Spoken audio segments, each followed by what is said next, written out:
عبد الله ابن مسعود رضي الله تعالى عنه قال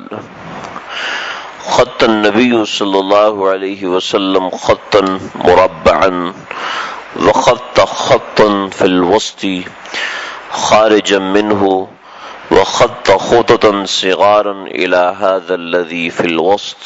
من جانبه الذي هو في الوسط فقال هذا الإنسان وهذا أجله محيط به وهذا الذي هو خارج أمله وهذه الخطط الصغار الأعراض فإن أخطأه هذا نهسه هذا وإن أخطأه هذا نهسه هذا رواہ البخاری۔ حضرت عبداللہ رضی اللہ تعالیٰ عنہ روایت کرتے ہیں، حدیث کے اندر کہیں بھی جہاں بھی لفظ عبداللہ استعمال ہو تو وہاں پر حضرت عبداللہ بن مسعود رضی اللہ تعالیٰ عنہ مراد ہوتے ہیں۔ تمام محدثین کے نزدیک امام بخاری بھی یہی کرتے ہیں اور دیگر محدثین بھی یہی کرتے ہیں کہ جہاں پر بھی صرف عبداللہ لکھا ہوتا ہے تو اس سے مراد حضرت عبداللہ بن مسعود ہیں۔ محدثین میں 3 عبداللہ ہیں، ایک سیدنا عبداللہ بن مسعود ہیں، دوسرے سیدنا عبداللہ بن عباس ہیں اور تیسرے سیدنا عبداللہ بن عمر ہیں۔ تو یہ 3 عبداللہ مشہور ہیں، لیکن جہاں بھی صرف خالی عبداللہ لکھا ہوتا ہے وہاں سے رئیس المفسرین حضرت عبداللہ بن عباس، حضرت عبداللہ بن مسعود مراد ہوتے ہیں۔ تو حضرت عبداللہ بن مسعود رضی اللہ تعالیٰ عنہ روایت کرتے ہیں کہ نبی کریم صلی اللہ علیہ وسلم نے 4 خط کھینچ کر ایک مربع بنا دیا، یعنی ایک خانہ بنایا۔ یہ اللہ کے نبی نے صحابہ اکرام کو سکھانے کا ایک طریقہ کار بنایا کہ اس طریقے سے صحابہ اکرام کو سکھایا جائے کہ ایک دیوار تھی، اس دیوار کے اوپر یا پھر زمین کے اوپر یہ ایک مربع بنایا جیسے ہماری یہ ٹائل بنی ہے، اور ایک مربع اس کے ایک خط مربع کے بیچ میں سے کھینچا، ایک خط درمیان سے کھینچا جو کہ باہر نکل رہا تھا، اور پھر چھوٹے چھوٹے خط کھینچے جو اس کو کراس کر رہے تھے، اور پھر یہ فرمایا کہ یہ جو درمیانی خط ہے ایک چکور بنائی اور چکور کے اندر درمیانی خط بنایا۔ فرمایا یہ جو درمیانی خط ہے یہ انسان ہے، اور یہ جو مربع ہے یہ اس کی موت ہے جو چاروں طرف سے اس کو گھیرے ہوئے ہے،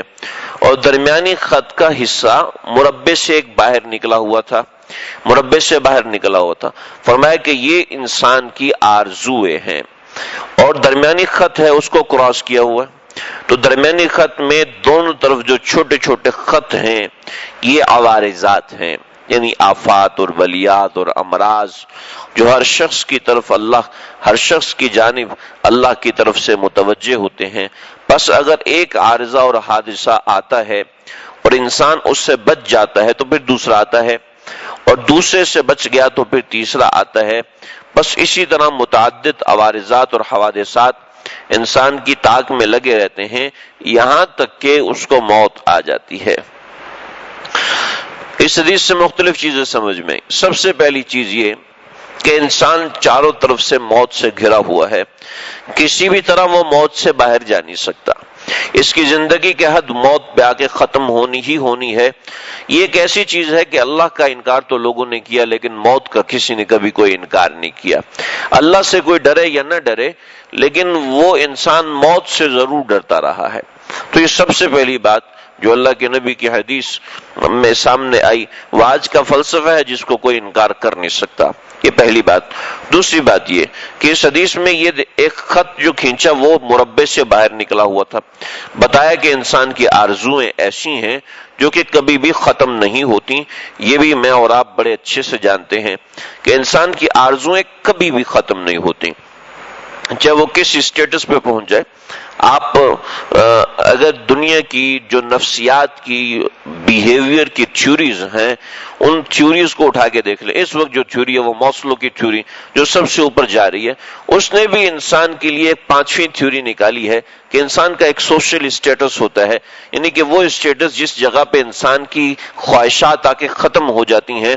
اور اس نے بھی یہی لکھا ہے کہ آج تک کوئی بھی اس اسٹیٹس تک نہیں پہنچا. اس نے 2-4 مثالیں ذکر کرنے کی کوشش کی کہ لوگ سمجھتے ہیں کہ ان کا اسٹیٹس ایسا ہے کہ ان کی خواہشات ختم ہو گئی ہیں، لیکن خود ہی اس کی تردید کر دی کہ نہیں، آج تک کوئی انسان ایسا نہیں ہے کہ جس کی ساری خواہشات پوری ہو گئی ہوں اور وہ اس نے پیسے کمانا چھوڑ دیے ہوں یا پیسوں کا استعمال چھوڑ دیا ہو یا اپنی کسی خواہش کو ظاہر کرنا چھوڑ دیا ہو. کسی کے پاس کروڑوں کی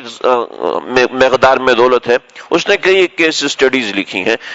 یہ کہ کئی ایسے لوگوں کے واقعات بھی لکھے ہیں کہ جنہوں نے مونگ پھلی کھانی تھی تو وہ ملک جہاں سب سے اچھی مونگ پھلی ملتی ہے وہاں جا کے مونگ پھلی کھاتے تھے. یعنی اتنی بڑی بڑی جن کی چھوٹی چھوٹی خواہش بھی اتنی مہنگی ہوا کرتی تھی وہ بھی انہوں نے جا کے پوری کی ہے، لیکن وہ بھی اپنی آرزویں پوری نہیں کر سکے.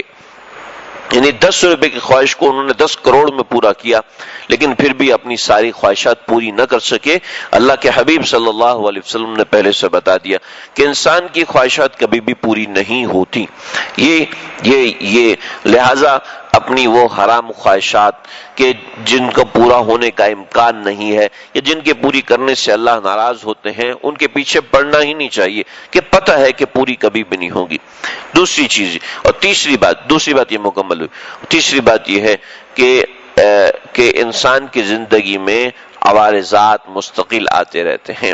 کبھی بیماری ہوتی ہے، کبھی مالی مشکلات ہوتی ہیں، کبھی معاشی مشکلات ہوتی ہیں، کبھی نا اتفاقی کی مشکلات ہو جاتی ہیں، کبھی کس طرح کی مشکلات انسان کی زندگی میں آتی رہتی ہیں. لہذا کسی بھی طرح کی کوئی بھی مشکل ہو اس مشکل سے گھبرا کر اللہ تعالیٰ سے نا امید نہیں ہونا چاہیے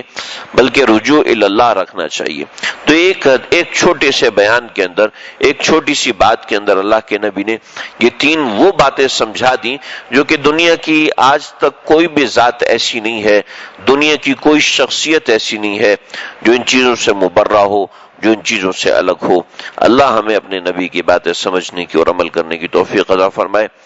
وآخر دعوانا الحمدللہ رب العالمین ربنا تقبل منا.